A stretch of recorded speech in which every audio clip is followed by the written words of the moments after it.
I really think that you're going to see this convergence of money and intelligence, which is Bitcoin and AI come together. But if Bitcoin goes to $1 million or $500,000 and I have to stake 10 or 15 or 20 Bitcoin just to get access to a system, that's expensive for me as a hacker or somebody who's a bad actor trying to get into a system. You're using AI at the tool layer, and you are the orchestrator, the conductor of this orchestra. Well, eventually the conductor piece is going to be done by AI, and you're going to sit in the audience of this metaphor and listen to the music. Okay, now what happens if we start to see unemployment tick up to 5, 8, 10%, 12%? At what point is there a political reaction? If you just look at the technology progression, what is possible is not what is going to happen. The people that say, well, I have cold storage, it doesn't matter. Well, I would just say this. If you have cold storage, how many days do you have to get locked up in a cell and sit in a dungeon before you give it up? 6 months, a year?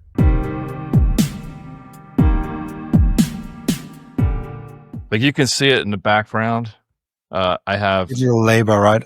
Yeah, digital labor. So I have this book here, and I wrote it the old way. You have to sit and get an editor and type it out and come up with an outline. It took several months to do it. It was a decent amount of work. Now you can crank out books pretty fast with the AI tools. But I would say what I've learned since I wrote that book was that if you just look at the technology progression, what is possible is not what is going to happen. And the reason is because there is other variables in the system, in this case, economic, political, social, and those create friction that will slow adoption. So today we're sitting here and there's a lot of prognostications about AI progression, and then let's use Bitcoin. There's a lot of price predictions about Bitcoin, but all of these projections that move into the future also, at some level, ignore the reaction to that change. So if I use Bitcoin 1 million as an example, what are the things that have to happen in the ecosystem for Bitcoin to go to 1 million? And I'll use this phrase: whose ox gets gored? Meaning that they will fight back on things. So traditional institutional finance players are going to resist some of this change. Some of it's inevitable. So it really just gets into the issue of whether it's 3 years, 5 years, 7 years, 10 years. So I've learned not to get caught too much up in the time progression and more about what is going to happen and less about the when. Interesting. Yeah, it's the timing is always super hard. Like it's like impossible in my opinion, because so many things can happen. That's why I've been invited to some shows and they're like, oh, like, what do you think is the price of Bitcoin at the end of the year? And I'm like, I have no clue. How do I know? Like, if I know, I would have bet on it. Like, it could be 50K, could be 200K, like, could be 300K. Like, I don't know. Yeah. I'm in the same place. I'll play the parlor games and I'll make a guess at it. But that's all it is a guess, because you just don't know how things are going to play out. There's again, right now, what I see is risk capital coming off the sidelines, but some of it's going to go to Bitcoin, but most of it's going to go to equities like the Mag 7. A lot of it will go to gold and silver. Very little will go to the bonds because people are probably concerned about counterparty risk there. And then Bitcoin will get its fair share, but it's certainly not at the top of the list right now. That doesn't mean it won't be the top performer over the next 5 years. In fact, it might. It's just that, you're dealing with a lot of players with different perspectives. And I like to talk to people in traditional finance who are outside the Bitcoin community and hear what they have to say. Like, why wouldn't you allocate more capital to Bitcoin? And so many people are either skeptical as a complete asset class, meaning they wouldn't put anything into it, or if they would do it, they put their toe in the water, maybe 2% or 3%, which isn't going to really bend the curve. You got to get to 15 to 50% to really make a big difference, game-changing portfolio performance. It's also interesting that you raised that point, because I literally never thought about it, but it's very well under discussed of the reaction that the market, the politicians, the civilization will have if, let's say, Bitcoin goes crazy fast, highly up. I think if it just creeps up like right now, like I think the reaction won't be that big, and it will just keep getting to be a bigger part of the economy. But like, what actually happens if end of 2026 we had like $1 million? Because there's like a major jump, and also it's no longer a small asset. If Bitcoin went from 1,000 to 10,000 within 2 years, it's not that big of a deal. If Bitcoin goes from 100,000 to 1 million in 2 years, it's a way bigger deal because there's a lot more money that flows in there. Yeah. So when you hit the 1 million, you get up to the $20 trillion, which is in the same zip code as gold. And there's a lot of interest in that not happening, right? Because it sort of undermines a lot of entrenched interest, right? If Bitcoin's going to 20, what's happening to gold alongside of it? Does it go to 30? Does it go to 40? There's this discussion in the Bitcoin community about Bitcoin flipping gold. And I think that's probably going to happen at some point for a lot of reasons. Without dumping on gold, I would just say gold has served its purpose in an analog world, but it's really not fit for purpose in a digital world for lots of reasons. It's not portable. It's hard to take delivery, hard to divide it, hard to verify it and secure it. I hold gold, I hold silver, but it's leftover vestiges from a bygone era, in my opinion. So now we go into the digital world, and I think you're going to have digital money for a digital world. And this lays into what I would say would be my Bitcoin AI thesis. And if we go to Las Vegas to the Bitcoin conference, I was listening to the JD Vance speech, right?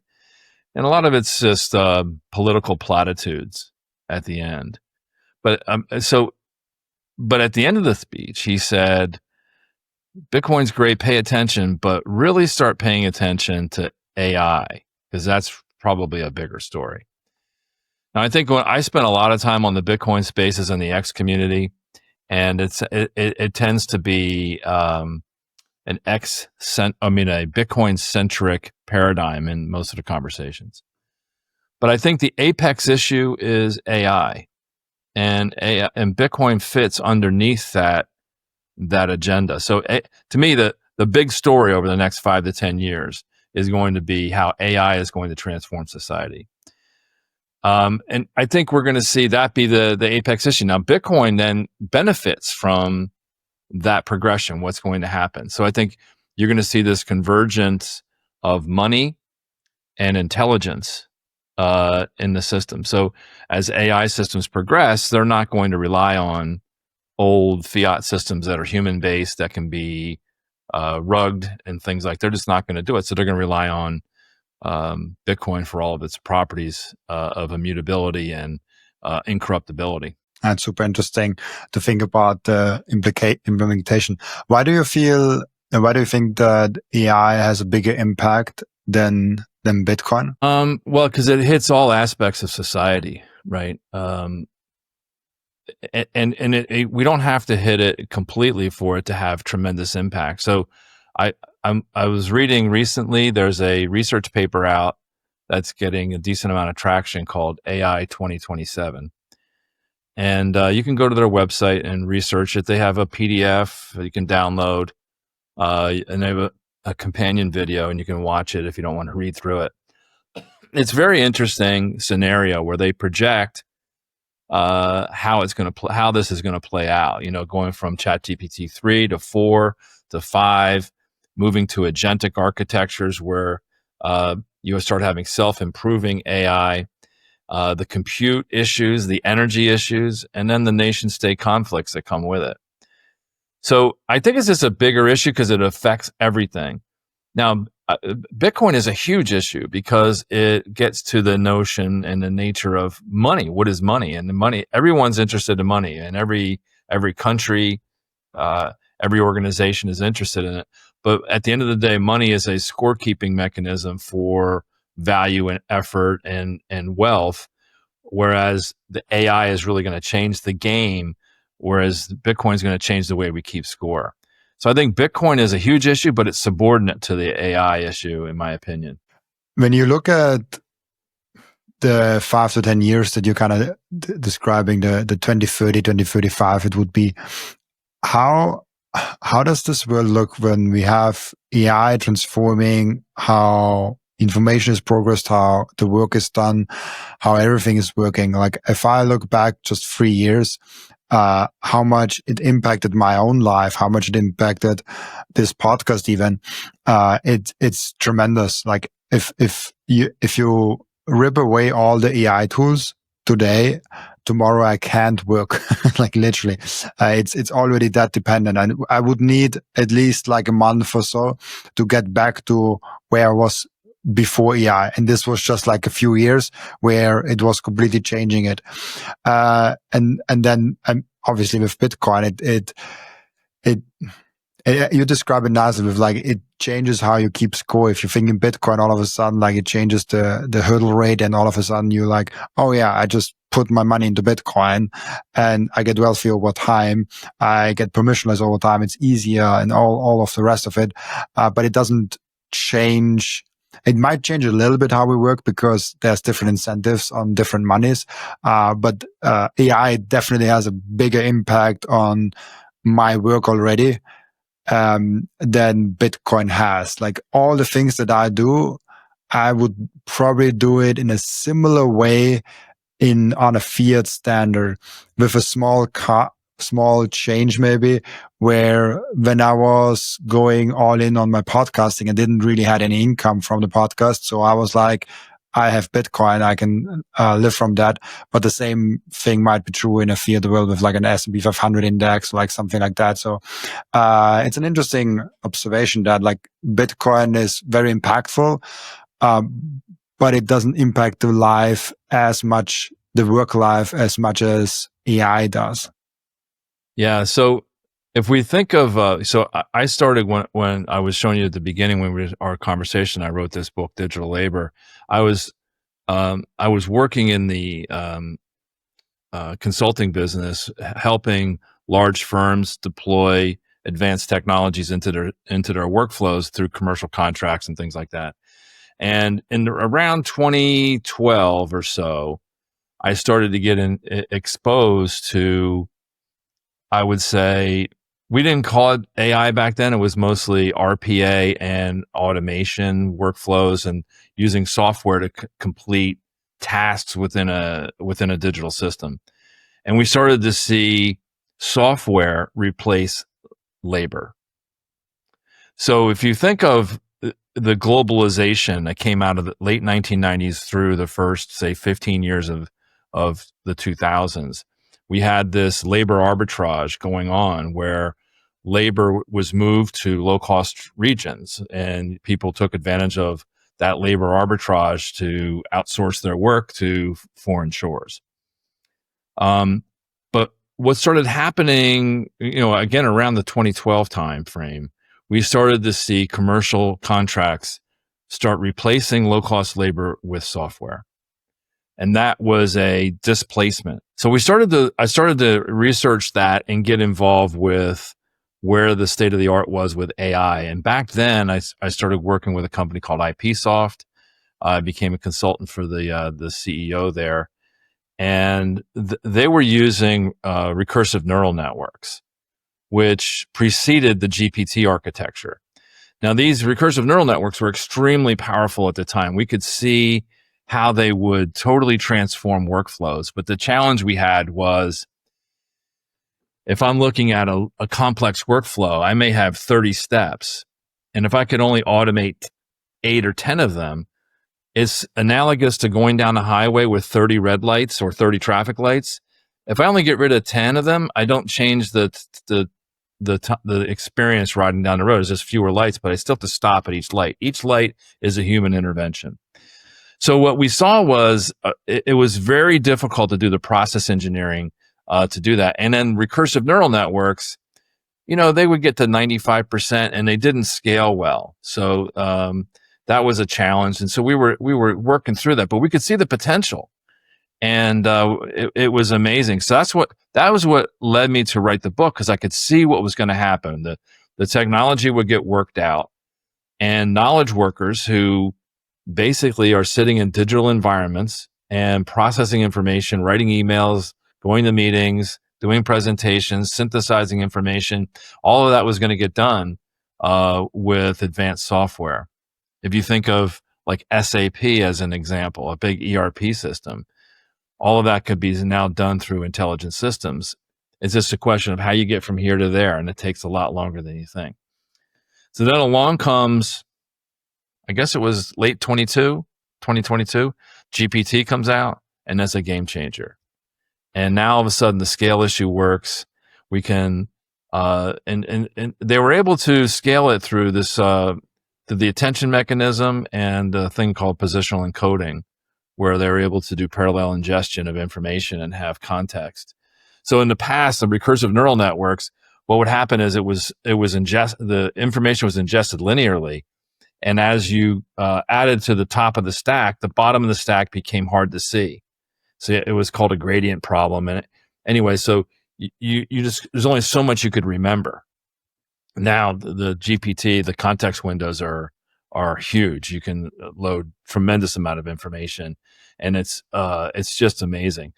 So now we sit here and we're now in 2025, and we've experienced, 2.5 years of just mind-blowing progression of where this is headed.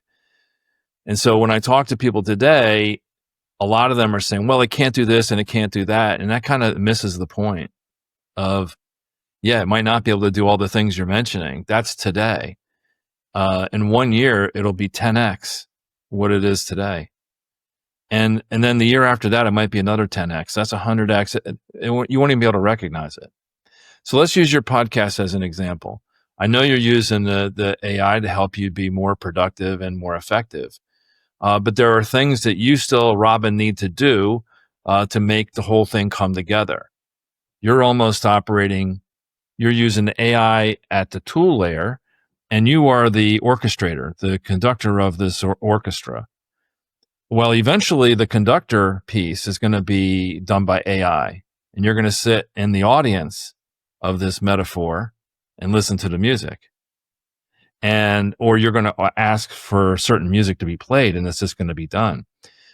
So this multi-layer architecture is going to change things tremendously. The term is agentic AI or AI orchestrations, where you're going to have multiple AIs working in a system. And it's, again, going to be a tremendous game changer. And that's when you're going to start to see jobs get really impacted, a big deal. So now we're thinking, okay, now what happens if we start to see unemployment tick up to 5, 8, 10%, 12%? At what point is there a political reaction? I would probably, if I had to guess, I'd say 10%. 10% unemployment, we start to see political reaction to this. Do you think I will be able to replace myself as a host of the show? Well, technically you can. So technically we could create a Robin avatar that looks just like you on screen, that has your voice intonations and the way you answer questions and do things. It could also have your point of view in terms of the way you think about problems and ask questions. And then you could basically wake up in the morning and say, okay, I'm going to do a podcast with Tom, and here are the things that I want to cover. And the agent will then go do that. Now I dial into this and connect in, and I'm talking to Robin, the avatar, but I don't know. It would be indistinguishable for me. And you could be out going for a walk, hanging out at a cafe with your friends, and you come back and you see the output. Maybe you look at it and you say, okay, I want this post-production protocol. I want you to edit it this way. I want you to cut in different things. And now you become the layer above that. You move up a level. And so now you might do, what do you do? 3 podcasts, 2 podcasts a week? 7. You're doing 7 a week. Now you can do a lot more. You could do simultaneous podcasts in that world. And then it gets to that begs the question, if you can start to create not 7 podcasts a week, but 70 or 700, who's listening, right? Because time is the one thing we're not creating more of. So I think what'll end up happening is, so let's step back a little bit. We're going to end up probably for a period of time, and just pick a time window because it's going to be wrong. Let's say it's 5 years. For the next 5 years, you're going to be able to use the AI tools to augment your productivity as a podcast host or whatever job you have, and be that much better and crank out that much better output. But there will come a point in time at the end of this 5 years, and it could be 7 years or even sooner, maybe it's 3 years, where you become really irrelevant to the whole thing. That it's not you directing it, it's AI self-directing the podcast. They take over the Robin Seyr podcast and they take it in a different direction without your consent. Now that could absolutely happen. And in fact, you may want it to happen. You may maintain some ownership. Let's just say you start monetizing this in a significant way with sponsors and the whole 9 yards. I look at this one podcast that I follow, this guy, Diary of a CEO. You probably know this podcast. He cranks out a good chunk of change on that, I think. But imagine he replaces himself with an avatar, still gets the advertising going, but he basically turns it over to an AI system and just walks away. He's not even involved anymore. All he does is get a monthly check for the podcasts that are done because he has some IP ownership in the future. So these are all technically possible. What is the thing you need to think through is, what is the social, economic, political, and legal friction that would stop that from happening? This is what I think a lot about, because the audience moves more and more to the most authentic thing. So we got in the last 5-10 years podcasting explode, and now it's kind of normal that we have podcasting.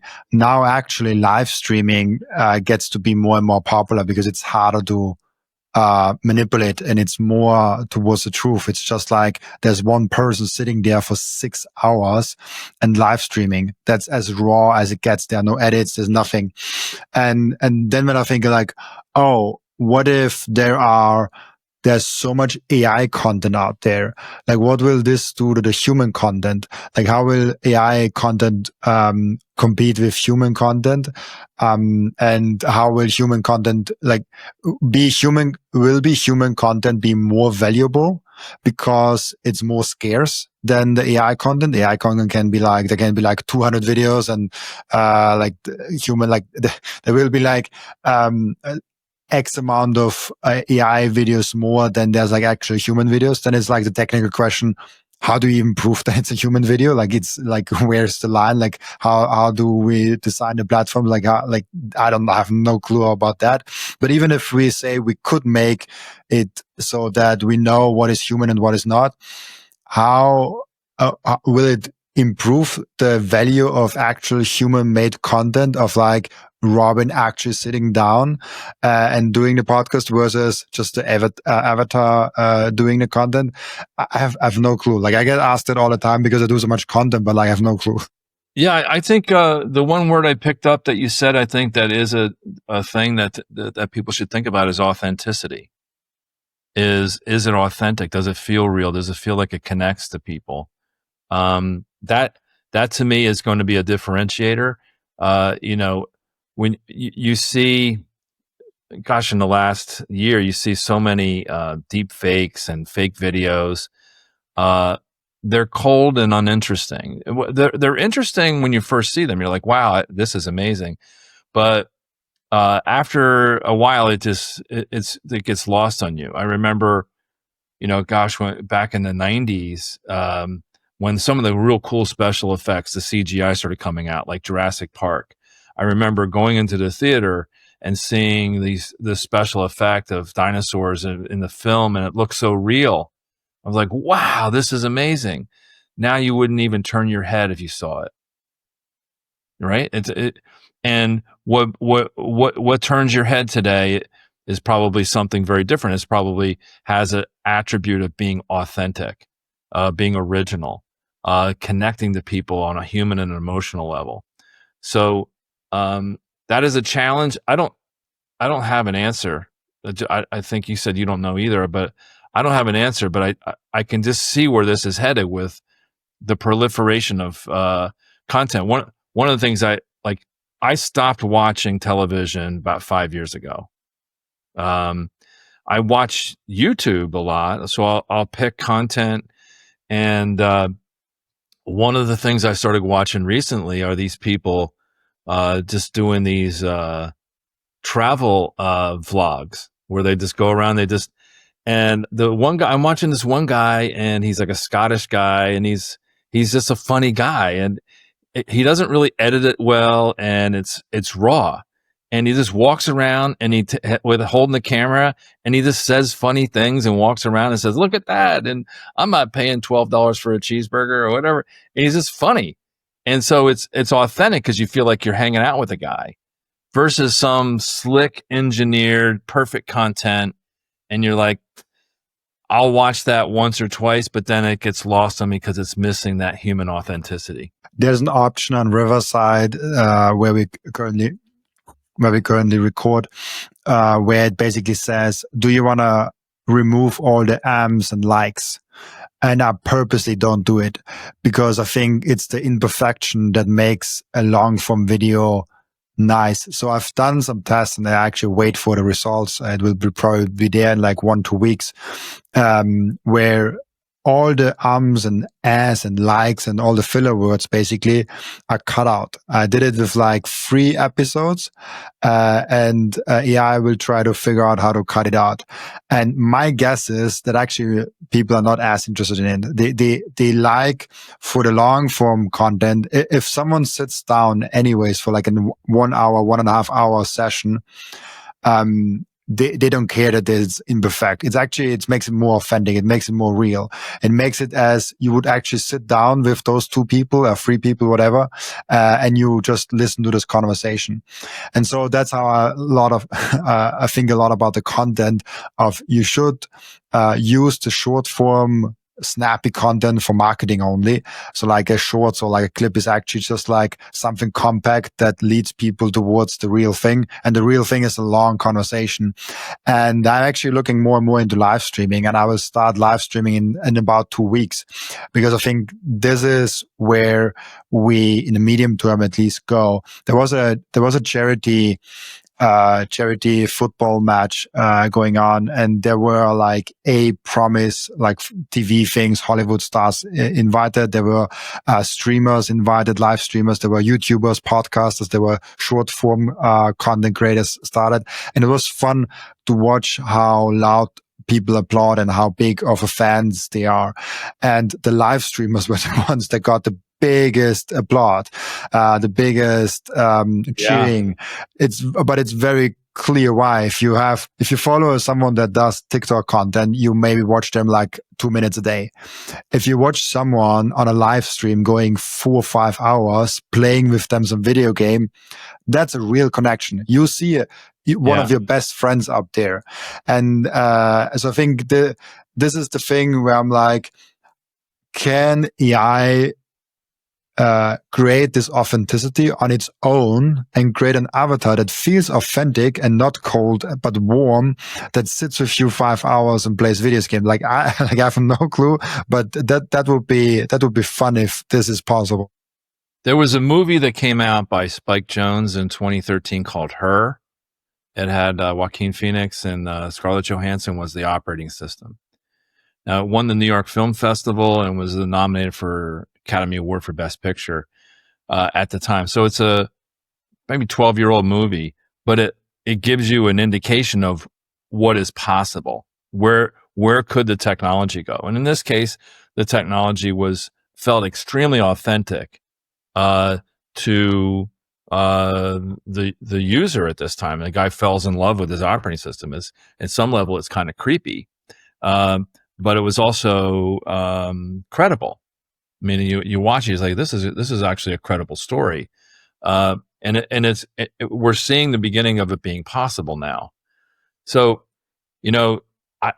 I think through all of these progressions, and I spend a lot of time in Bitcoin, and I try to link it together. What is it? How does it all play out? And I think one of the issues is going to be, as AI becomes so powerful, what is the reaction of the nation state? And you're familiar with Jason Lowery? Yeah, he's a great guy. I would love for him to do more interviews again in Bitcoin. I think he has been kind of quiet. Yeah, well, I would interpret him being quiet as a signal. Do you know what I mean? So he's busy, and he's probably not allowed to talk, right? Because he's still an active military. But what I would say is, imagine the AI dominating the space of compute and intelligence, but the nation state still having analog kinetic power. So imagine the nation state and AI being in conflict, right? Now I probably would bet on the AI, to be honest, but I wouldn't say it's a slam dunk, meaning that the kinetic ability of to turn off data centers, to cut the grid, to kill communications, that power exists. It's a little bit about shooting yourself in the foot. So it's not an easy bridge to cross. But I can see situations where AI and a nation state start to conflict, and then nation states fighting each other over AI and AI dominance. So you can see an emergence of East versus West, China versus the US on an AI race. And it's very interesting to think through the scenarios there. But now, how does Bitcoin play into that? The Jason Lowery thesis basically says that we can use the Bitcoin network to secure communications, right? So basically, you can require staking of Bitcoin in order to get access to a system. What that does is it makes DDoS and other digital attacks, they don't prevent them. They just make them really expensive. And they make them traceable and auditable. Like if somebody posts 100 Bitcoin to get access to a Pentagon system, that's a lot of money. They get the money back if it's legit, but if it's not legit, Pentagon keeps that money, right? And it becomes very expensive for the attacker. So you can start to see how Bitcoin has some very interesting attributes in this AI, I would say this potential AI conflict. Now, I don't want to be a doomsayer, but I do think the risk is real, is something to consider as you're doing your risk management. I mean, certainly an AI battle with nation-state governments and nation-state governments fighting each over AI is something I would put north of 50%. In the next 5 years, it's going to be a big issue. And again, how it plays out, I don't know.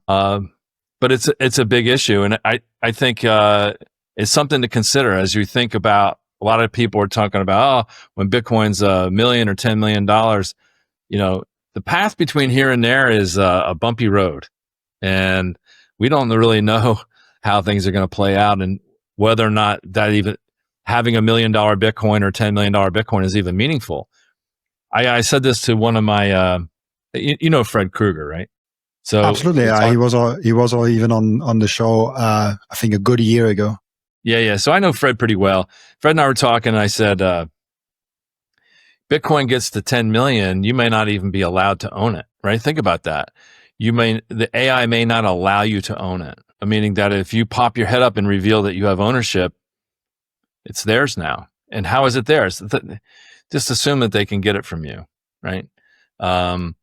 through coercion, hack, whatever. It doesn't really matter. Just assume that they can, and assume that you have no ability to use it because the ecosystem is unfriendly to human use. So that's not to say that there's no value in Bitcoin. It could be tremendous value, but the value may be enjoyed by a scenario that you may not be contemplating. That's interesting, because I thought a lot about this.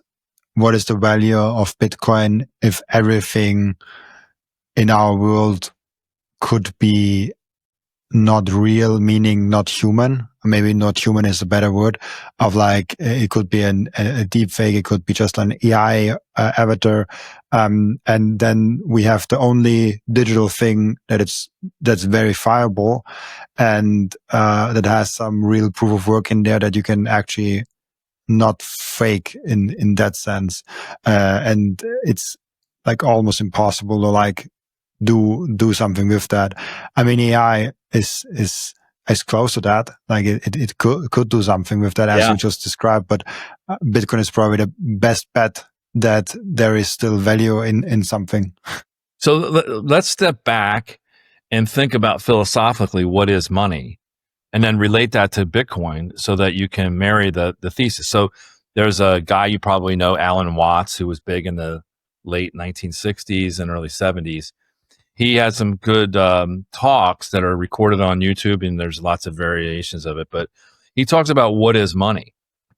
And if you think about money, money is simply an accounting, societal accounting, that represents a claim on future goods and services.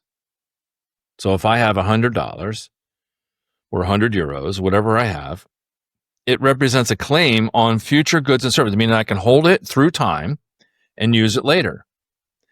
Now, what a lot of people complain about is the nation states that control this mechanism debase the value. So the longer I hold it through time, the less I can buy in the future.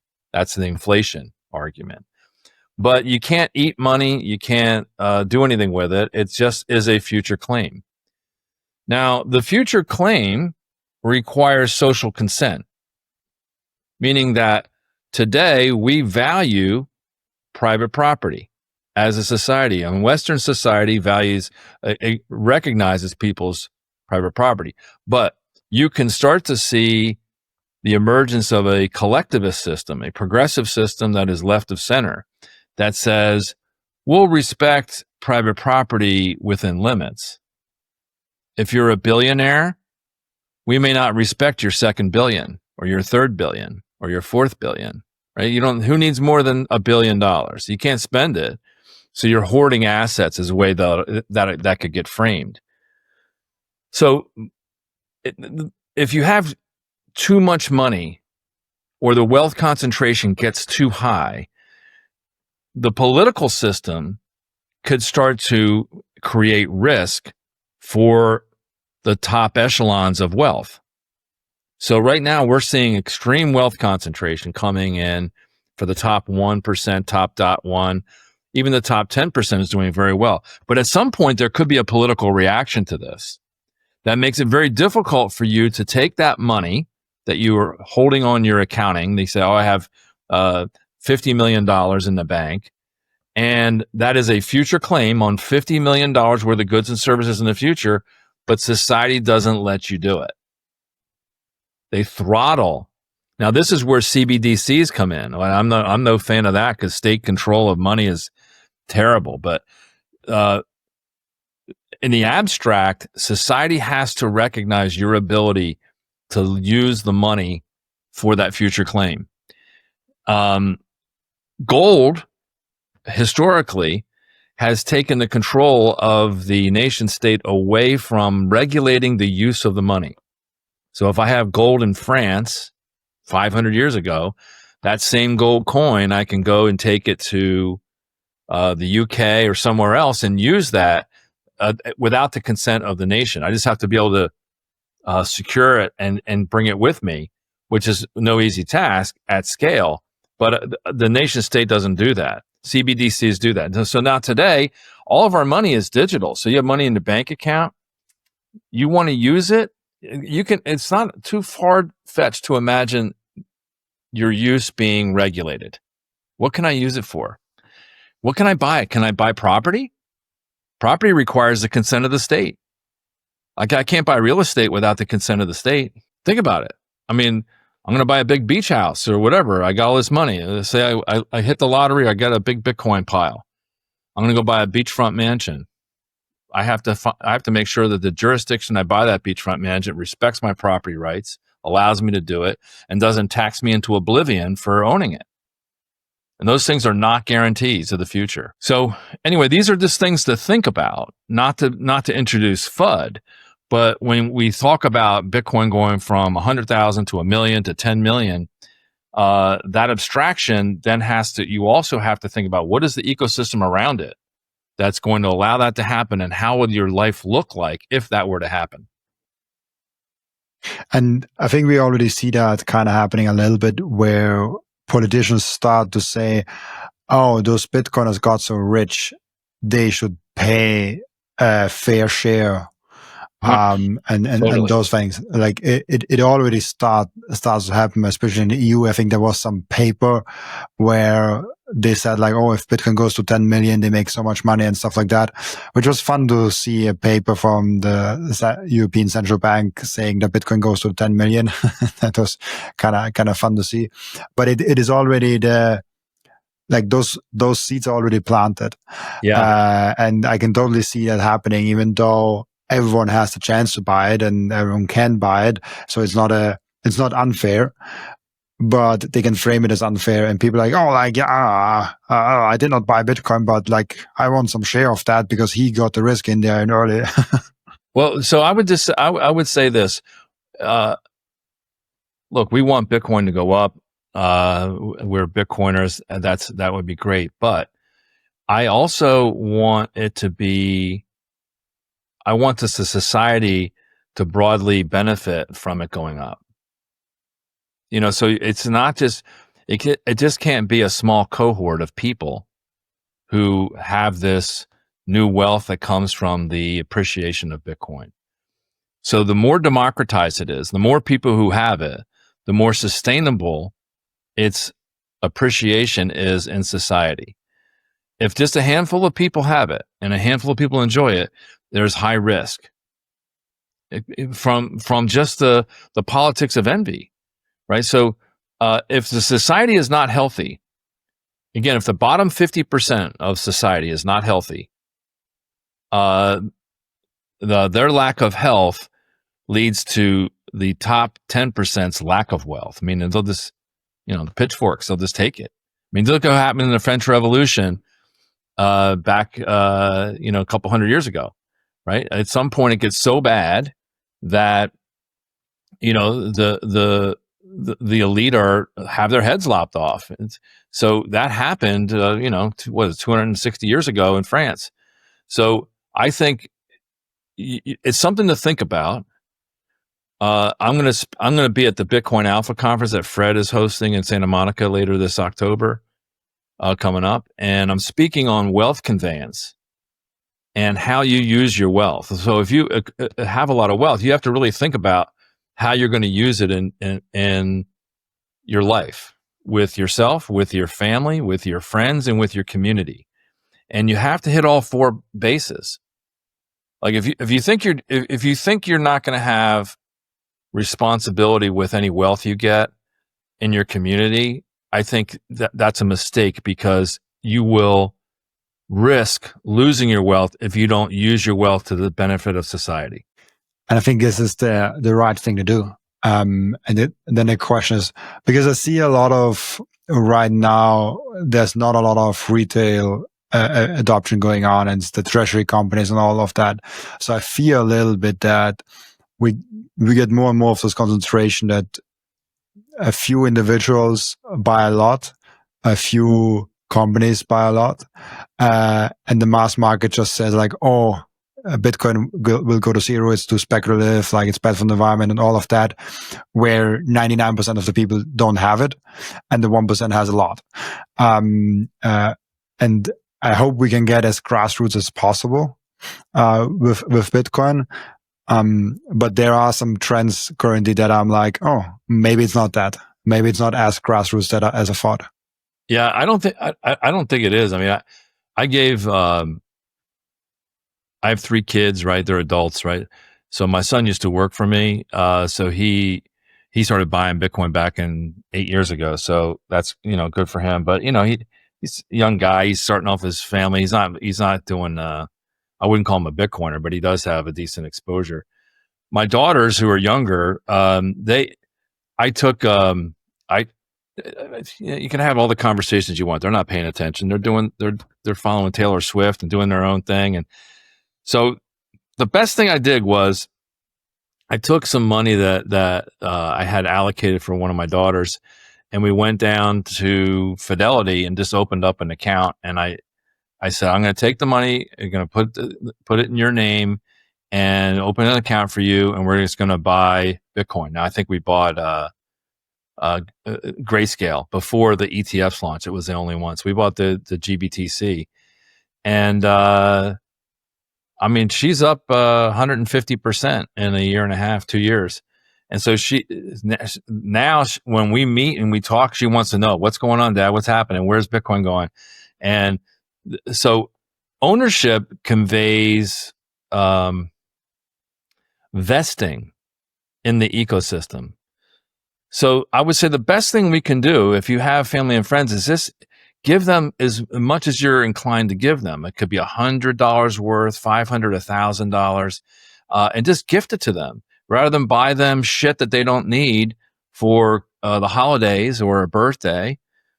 Give them that, and that will be the best way for us to democratize the participation of this. Because to the extent this becomes political, we want as many people with ownership in the Bitcoin ecosystem as possible. I finally and officially mine Bitcoin. This is not just something to stack more Satoshis, but it's most importantly also to support the network. Individual miners are the ones that keep the Bitcoin network decentralized. And by the way, you get KYC-free Bitcoin. That's why I use Simple Mining. I get an actual proper Bitcoin miner. They set it up for me. They repair it if it breaks down. And most importantly, they let me choose the pool and even connect my own full node. I'm completely sovereign and I'm completely in control, and I can sign up with Ocean, no account needed. I just give them a Bitcoin address and then there's mining going on. No KYC, nothing. So if you're ready to mine Bitcoin, go to simplemining.io, tell them you come from Robin, and let's mine Bitcoin together. I want to tell you about something very special to me. It's called Microseed. If you hold your Bitcoin in self-custody,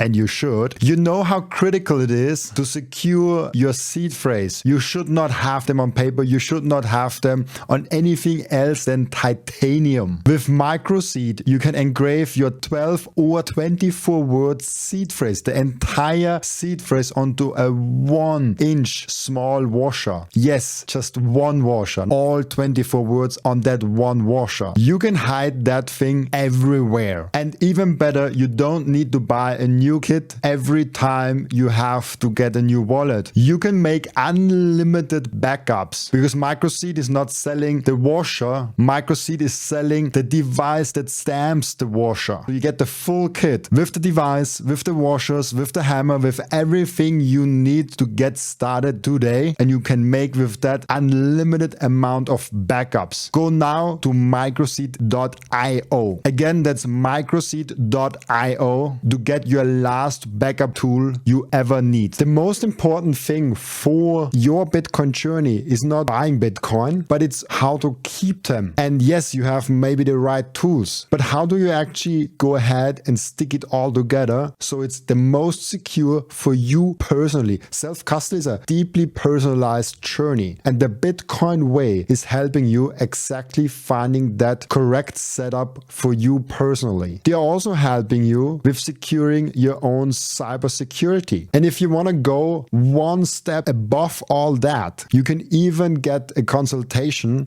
for a Plan B residency. Go to thebitcoinway.com/Robin and you will get a 30-minute free consultation. And I think we come there. In America, it's fascinating how many people have exposure to Bitcoin. I mean, there's not a lot of people that have significant exposure to Bitcoin, but a lot of people that have some exposure to Bitcoin. Like they have a Coinbase account, they have like a few thousand, they maybe have an IBIT, Bitcoin ETF, they have a few thousand there. We've come a long way. I think we are quite good democratized already in Bitcoin. It's almost, if you have the United States president talking about Bitcoin and going to Bitcoin conference already, even though we are quite early, this already is kind of a sign that it is a big enough group for the president to care about it.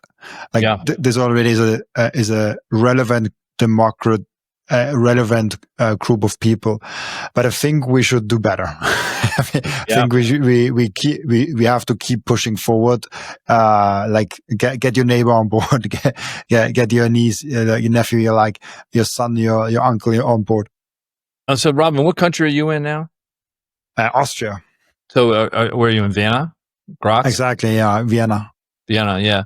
So, I mean, in your social cohort, how many people have exposure to Bitcoin? It's really interesting. It's super funny. The closer people are to me, the more exposure they have. I've seen that in I have a huge family. I have like multiple uncles, multiple aunts. Like if we have a family gathering, it's like 50 people. And most of them don't have Bitcoin, but the cousins, my parents, the people that are spending more time with me, they have more Bitcoin. Yeah. And so like my mom has it, my sister has it, my dad has it, the cousins that I use a lot of time with, they have it. And, this is where I think is the real power. If you are a Bitcoiner, you have to engage with your local community and see like, hey, like how can I be present in my local communities and, bring those communities up with Bitcoin? Yeah, it's. I would say, look, you just have the responsibility, and it's in your personal interest to be generous, to spread the participation. I mean, again, if people have ownership in Bitcoin, they will become vested in its success, and we need to get to a tipping point. Obviously, if half the people have some, then the likelihood of a political reaction that is negative for Bitcoin is less likely. Like in the United States, everybody gets Social Security when they get 65 or thereabouts, right? So no politician wants to touch it, right? Because you're messing with something that everybody has an interest in.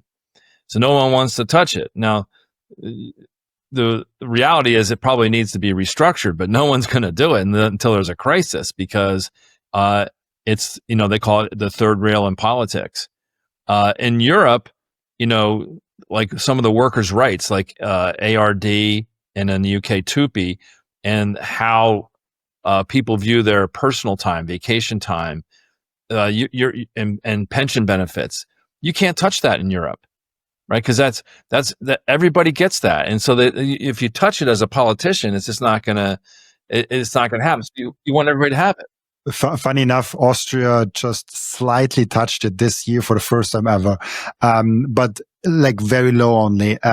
So usually in Austria, the pension is increased every year with inflation. Right. Like with the official inflation rate. So it's 2.7% this year for Austria. And for the first time ever, at least the first time that I've seen, they increased only the salaries, or the pensions that are monthly getting paid out to people that have a pension, increased only the pensions to 2.7% if they have 2,500 or under that euros per month. For the few people above that, it gets cut in like half or something like that. So they're saving, I don't know, I think 400 million in Austria per year, which is for Austria a lot of money. For America nothing. So it's super funny because it's the first time that they touch it, and the pension people they went on the streets.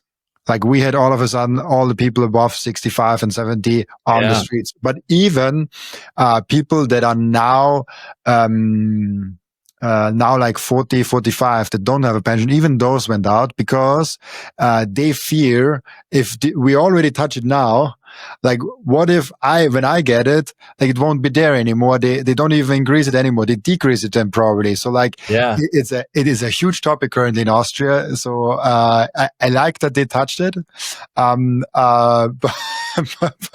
But I see the reaction, and it was only small. Like it was not a big thing. They only didn't increase the bigger ones. The smaller ones they didn't touch. But think about that political concept. So many people have it, and it created such a political backlash that even though they probably should restructure it and means test it a little bit, that it's hard to do. So the same's true with Bitcoin. We don't what we don't want to see happen is taxing unrealized gains, right? That could be a huge one, right? It's like, wait a second, I have to do a mark to market on my taxes and pay the unrealized gains, which is essentially some level of confiscatory taxation where I'm just taking it from you, right? And so that would be terrible to see that happen. That will not happen if everybody has it. If only 5% or 2% of the people have it at scale, I would fully expect that to happen. So again, I think we're going to see more democratization, but I think it's probably not as much as I thought we would have up to this point. And I think Bitcoiners need to take some responsibility in their own social circles to drive it out. I 100% agree.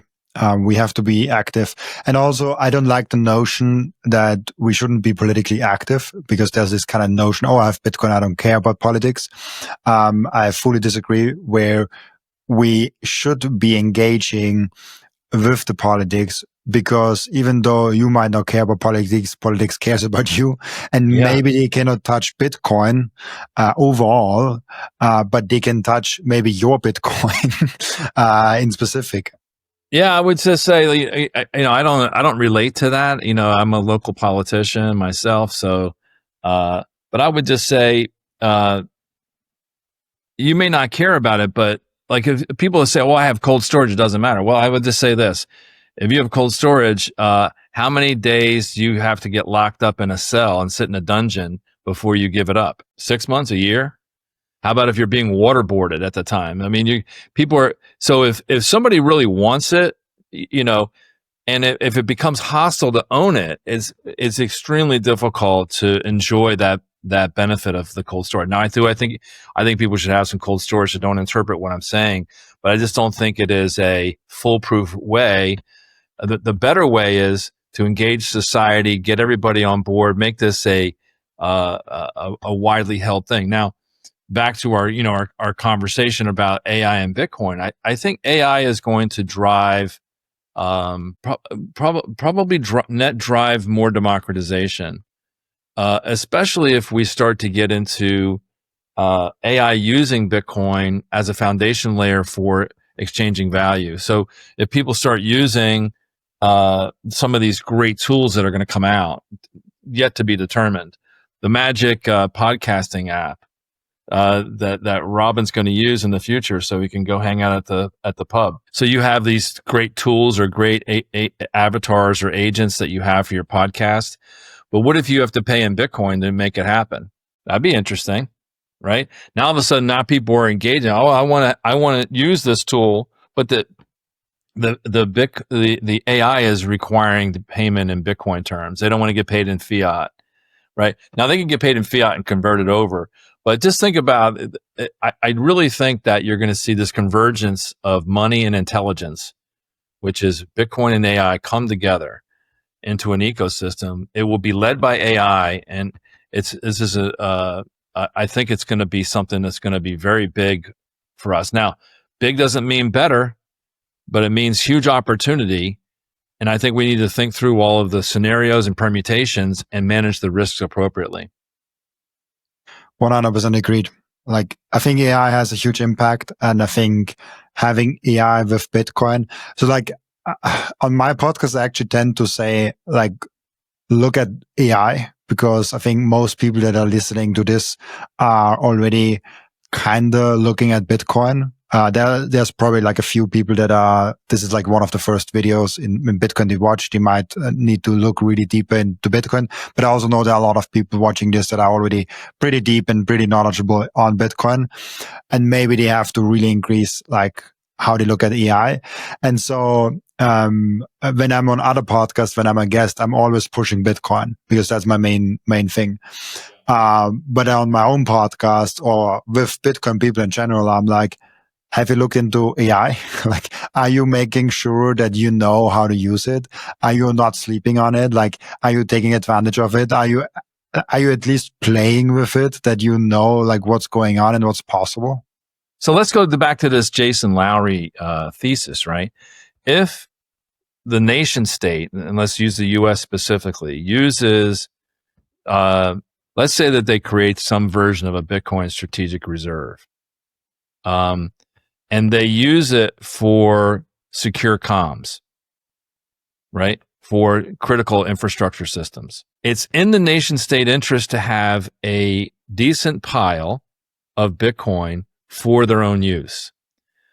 But it's also equally valuable to them. In fact, it's absolutely necessary for them to ensure that they don't have too big a pile that it crowds everybody out, and that everyone has as much as possible to drive the price up. So let's just say the U.S. acquires, pick a number, 4 million Bitcoin, some big number. And they set the standard, that's the nation, and they use it to secure comms for critical infrastructure, for defense systems, for infrastructure, for anything critical. They want the rest of Bitcoin to be widely held and go to the moon in terms of price, because that is the purpose of the securing. The higher the price, the more expensive it is for people to hack systems, because they have to stake Bitcoin to get access. Now, again, that's Lowery's thesis. What would be the point of using Bitcoin to secure the comms if the price of Bitcoin goes to nothing? It'd be, okay, it's just a pain in the ass to do it. But if Bitcoin goes to $1 million or $500,000, and I have to stake 10 or 15 or 20 Bitcoin just to get access to a system, that's expensive for me as a hacker or somebody who's a bad actor trying to get into a system. And so, it helps fund the security of the system. So you can see a positive outcome here where the Lowery thesis, and again, this ties into the whole AI thing, is I'm going to secure my systems through the staking of Bitcoin. And again, that's the concern that people have, because the bad actor could be an AI-based actor. And the AI still requires a staking. So it's not, AI does have its limits. There are financial limits and there are energy limits. If they don't have either one of those things, then I think it limits it increases the friction of their efficacy, right? So they can't do all the things that is possible because that friction is there. So I would like to see that happen. And I think Jason's being a little quiet recently probably is a good indication that he's busy. So I think he's going to be in Santa Monica later in October. So I hope to see him. I got to meet him last year. He was very interesting. I think he's an extremely interesting character who could become very important and interesting to hear from in Bitcoin. I mean, he's already, but like way bigger than that. Like, I have no clue what he's doing currently. I can only speculate, obviously, but I feel like he's cooking. Yeah. Some of the guys I know are in chats with him. I sometimes I get exposure to some of that, but I definitely want to see him be successful, and I'm looking forward to seeing what he's able to say off the record. He's again, his thesis is thought-provoking. Now, there's critics of his thesis, no doubt, and maybe they're right, but I think it's worth consideration that this is possible, that we could be staking communications with Bitcoin, and you can then see how it all comes together. The nation state is able to protect critical infrastructure even from AI actors by forcing protocol staking to do that. Now, in order for that to work, again, the nation state has to have a strategic reserve. You can't do it without it, right? Because if I'm going to secure the system through Bitcoin staking, and I need access to the system, I have to stake it as well, right?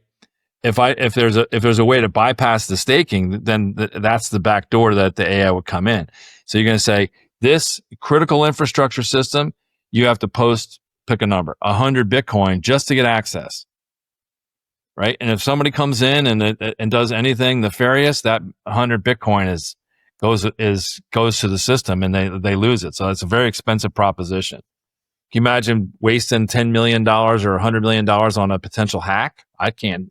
People are going to think twice about it. So that would be a very interesting scenario for me to go do that. And you're going to see, if that were to happen very quickly, the price of Bitcoin would appreciate to very high levels. It's super interesting. What do you kind of foresee for Bitcoin? We've talked about the AI kind of view of the next 5 years, 10 years. What do you kind of foresee for Bitcoin happening? Well, I think it's going to continue to go up. I don't see any reason why it won't. It's not to mean it won't have volatility going up and down. I just think, when you look at where this was, say, at the beginning of 24, I think we were at 42,000. Now we're almost 200% higher than that, thereabouts. That's a pretty nice move. And so where are we in a year? Probably 200,000, but that could happen at any time, but that could happen by the end of the year. I'd say that's low probability, but by next spring for sure. Have you had Josh Mandel on your podcast? No, I don't think so. Yeah. Anyway, Josh is a character. He's a former Salomon Brothers trader back from the late 90s, and he's an interesting guy. Anyway, his prediction is it goes to 444,000 next summer, spring, and then retraces back. But I think that would be crazy if it hits. Is it possible? Yeah, it's possible. Is it likely? Probably not likely, but certainly possible. So I don't really know, Robin, but I would say, my friend Fred is coming out with a book in the next week or two called Bitcoin 1 Million. I helped with the AI chapter that he wrote. It's a 21 chapter book, and it's a thesis on mathematically why it's going to 1 million. I would say I subscribe to that theory. I think it's going to do that, but I think we have to think through the friction that sits between here and 1 million. It's not. We talked a lot about the friction politically, economically, socially, et cetera. But I think that's what's coming. What I'm planning for personally is it going to 1 million. I just don't know if it's going to happen in 5 years or 10 years. And at some level, it doesn't really matter. Now, I'm an old guy, right? So I'm 61 right now. At some point, this $1 million concept is not for me. It's for my family. I'll be, at some level, I'm just going to, so how am I doing with it? I have meetings with the family, and we talk about what it would mean, how wealth would be conveyed, what the rules are. I had a conversation with my son, who just had my first granddaughter, about a year ago. So we were talking, and I had talked to his wife, and I said, look, I'm going to give each of the grandchildren 1 Bitcoin. Right. So now I'm thinking, okay. So I had the conversation with him about 2 months ago, and I said, each grandkid, if I have 6 grandkids, I'll just figure it out. I'll give them the 6 Bitcoin. But so just think about it, 1 Bitcoin for a grandchild born today. What's that worth in 20 years? And so let's just pick a number. Let's say it's $5 million. I said, do you want me giving your daughter, who's graduating high school, $5 million? And it's not an easy answer. It's not, you can say yes. I mean, because the answer is no, you don't want that, because that would mess them up. That would screw up their lives. But at the same time, you want to be able to take care of your family. So then it gets to a more sophisticated conversation. Like, how would you set up a family safety net to create maybe educational support for healthcare, maybe help buying a home, and providing them, what I'll call a high quality safety net, if you will. And then to what extent do you extend that net out to others? And that's the conversations that we're having as a family about what that means, right? And then also, how do you enjoy the time you have? And, don't think of things as a destination, but think of them as a journey. What's the proper use protocol?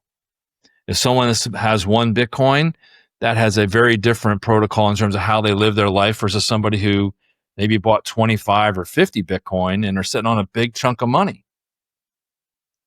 How should you live your life? At a certain level.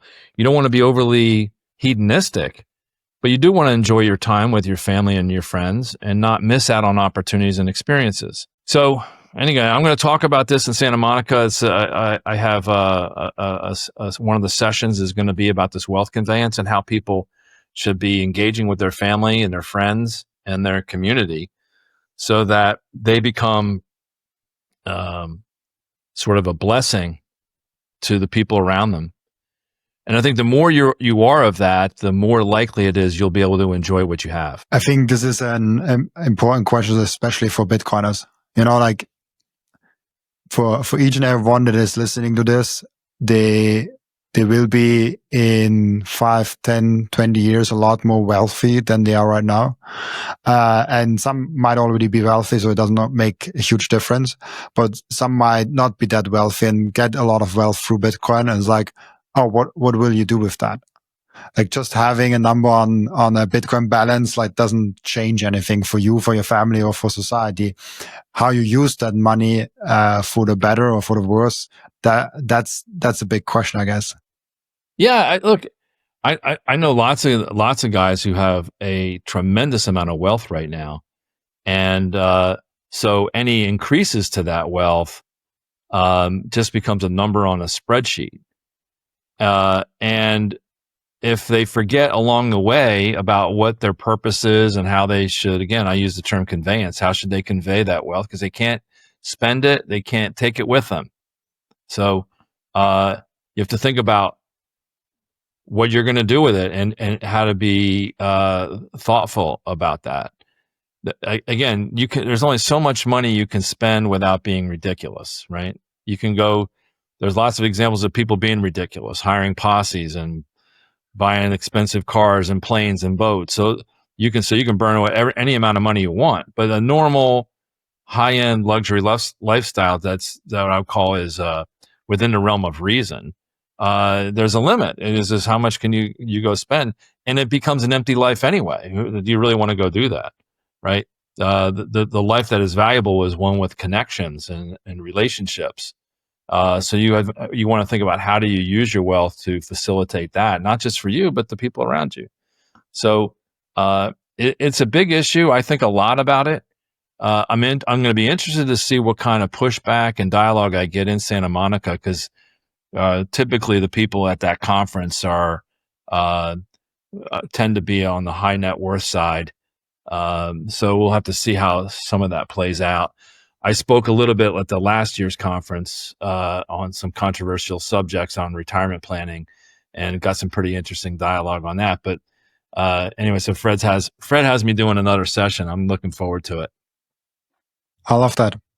And we asked each and every one of the guests that is returning on the podcast, and you are not a second time on the podcast, one question. The question is, what have you learned outside of Bitcoin since your last appearance? I think what I would say is I'm appreciating more the broader macro issues around Bitcoin that create this friction and adoption algebra. So as I think through all of the things that are going on, I'm very appreciative of things around it, like what's happening with the equity markets, the gold markets, the politics, the social issues, the demographics, all of that affect Bitcoin. So when we talk about it in a narrow sense, if we ignore that, we are blinded by the variables that affect it. So I'm spending a lot of time outside of the pure Bitcoin stuff. I mean, I don't need to learn about the 21 million and the proof of work and all of that. I want to learn about the things that affect the adoption level, and I think where I'm spending most of my time right now is in the AI. What's happening with AI? How will it progress? What are the scenarios of its progression, and how will Bitcoin participate in those scenarios so that I can think through how to be best positioned for that? So again, we were speculating on the Jason Lowery thesis. That is one scenario, but there are many scenarios. So what I've learned is to appreciate the macro and understand all of the variables that affect Bitcoin, and not just look at it with blinders on. Interesting. Yeah, it's those granular, like I see so much that we sometimes have a huge confirming bias. And I think this is probably the biggest thing when we talk about, I mean, it's more general. I think it's probably about everything, that we always have a bias, and we want to confirm that, and we are searching for the confirmation. But having a deeper look and having a broader look helps probably a lot. Yeah. and I don't know, you have a lot more life experience than me, but I already noticed that in my small life, I'm now 27, where every year that goes on, my filters grow. And it gets harder and harder to be open-minded, honestly. Yeah, look, we spend a lot of time on these spaces and within the X community, and even going to conferences and things like that.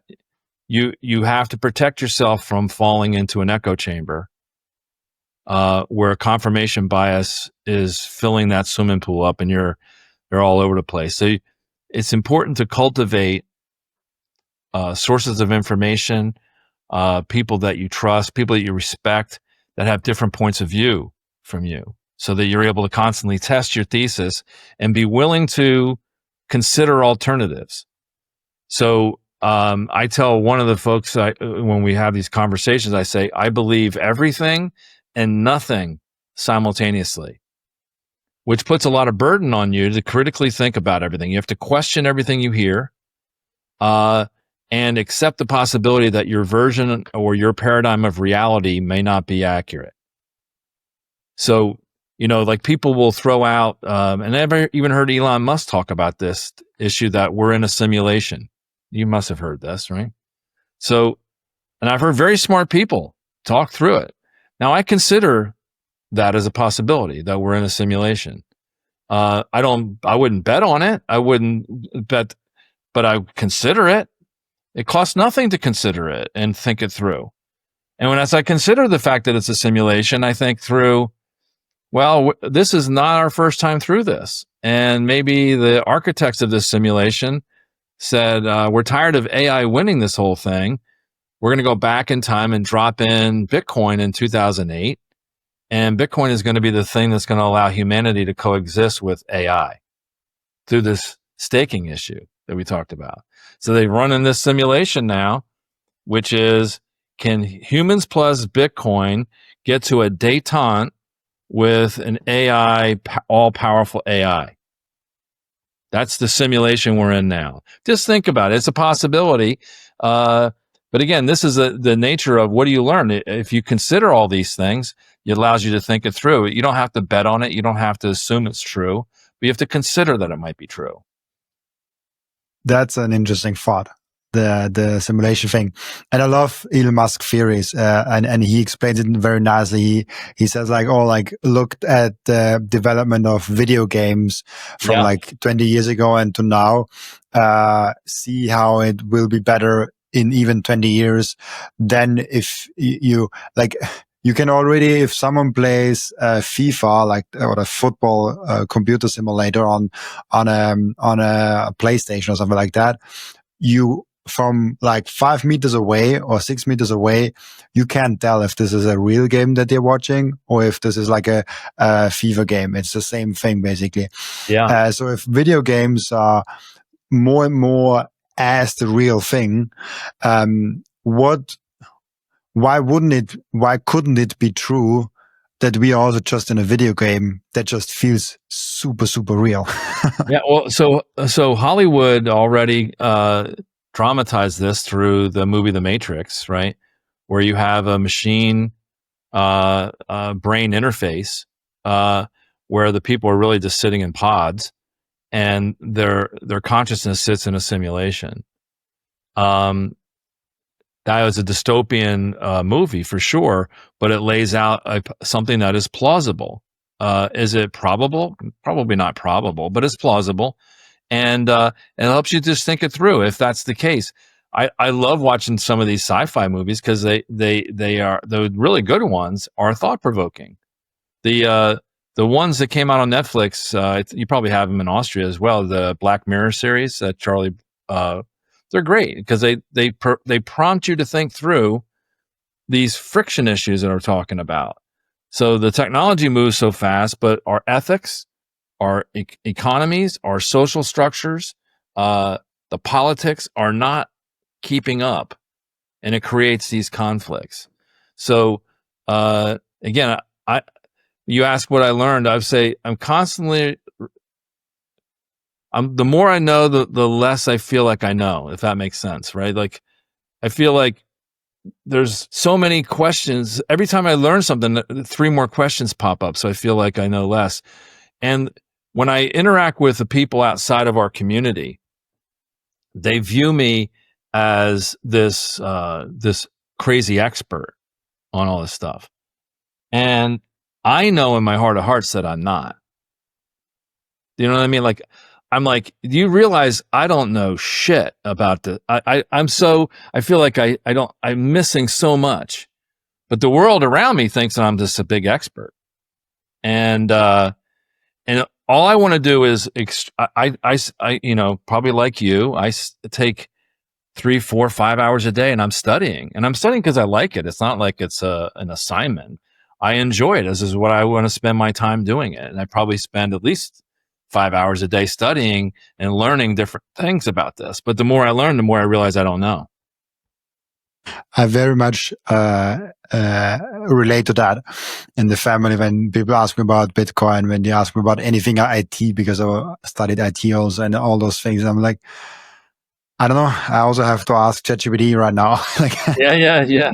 And then I go with them and like ask ChatGPT and like, oh, we can do this, and all of a sudden like, oh wow, like a few works. I'm like, oh, yeah, like you can also do that. I'm not an expert. I just know how to use tools. Hey, so if I get to Vienna, we'll go out for a beer and some Wiener Schnitzel. I would love that. Come by anytime. We could even do the 3rd episode. Yeah. In Vienna. I have a studio here. I would love to do that. Yeah. I've been to Austria several times. I was in mostly go to Salzburg because if I'm in Munich, I'll shoot down to Salzburg. I love Salzburg. I went skiing in Kitzbühel once, and so mostly when I was in Germany, I just would touch down to Austria. But I haven't made it out to Graz or to Vienna, and that's something I would like to do. Absolutely, come on by. Yeah. We have an routine in the podcast where the previous guest is asking a question for the next guest without knowing who the next guest actually is. And the previous guest asked you the question, what is still missing in the Bitcoin educational space, as there is a lot out there, but we obviously aren't reaching everyone? Yeah, I think it's, I would say a pedestrian, and what I mean by pedestrians for the common man, Main Street audience, as to why.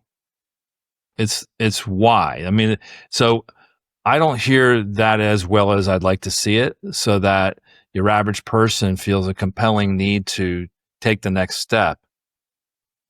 And like you and I can sit here and say lots of reasons why. The fiat system is debasing money. The official figures on inflation are probably a little bit of a lie.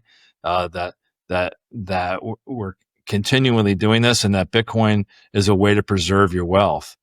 So I would like to see that why better, so that because that'll make it easier for us if we have good why modules out there that people understand, we'll be there to answer the next question. Oftentimes, it's really hard to get started. So I would say that why is probably, if I had to say what's missing, is some compelling issues around that. And I guess my question for the next guest would be, so what? And what I mean by that is, whatever your thesis is about the future of Bitcoin, what's your so what? I mean, what are you going to do? Are you going to eat 3 steaks a day? Buy a yacht, get a jet, buy a house? What's your so what? And just think it through. What is the value of your life and the purpose? And how is the so what going to make your life and the life around you better? So I would say in the broadest sense, someone says, your next guest will have a thesis, they'll have something, and the question will be, so what? I love that. And I think it's what most people don't think about. We have the thesis of Bitcoin goes there, Bitcoin does this, Bitcoin does this.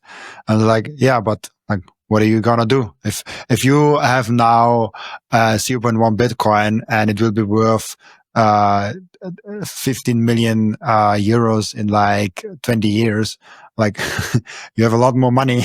What are you going to do with that? Yeah. I mean, again, the open-ended question, so what? Okay, so now what? Are you going to travel more? All this kind of stuff. So again, I talk to people my age, right? I'm 61. I probably have 10 years of travel left before, because when you get into your 70s, people just stop traveling. They don't travel as much. And so anyway, that would be my question for the next guest, is just, so what? Okay. And it's not meaning not to be obnoxious about it, but it's to get them to think through the implications of what they're theorizing. I love that. But before I let you go, Thomas, where can people find you, ask your question, and reach out to you? Also, where can they find the book and stuff? Yeah, the best way is to go on X. My handle is Tom Young Jr. That's where I spend most of my time. I do still do some consulting, but it's more episodic right now. I would say semi-retired in that sense.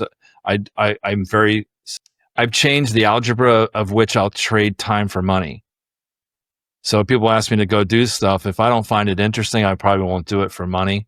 So it has to be interesting for me to do what I'll call work in a job anymore. But I still do some stuff. I serve as a mayor of our town. I've been mayor for 6 terms. I've been on our town council for 27 years. So I put a lot of time into our community, making sure it's a great place to live.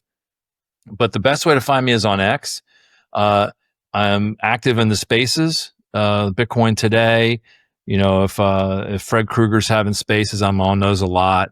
Joe Carlasari is another guy I interact with a lot, but I would say mostly the Bitcoin Today crowd, like Lauren Hoddle and Terrence Darkside. You probably know a lot of these guys. Justin Beckler, Puncher, a lot of these guys. I hang out with them every week, and that's the best way to find me. And just message me if there's a question you have. And if there's something that people want me to comment on, I'm happy to do that as best I can. But again, the more I know, the less I think I really know. So I'll just offer one man's perspective. I love it so much, and I appreciate you offering one man's perspective today.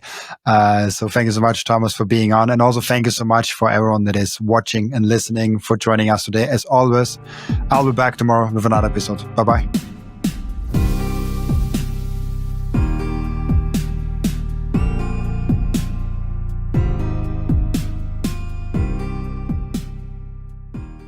This content is for educational and entertainment purposes only and does not constitute financial advice.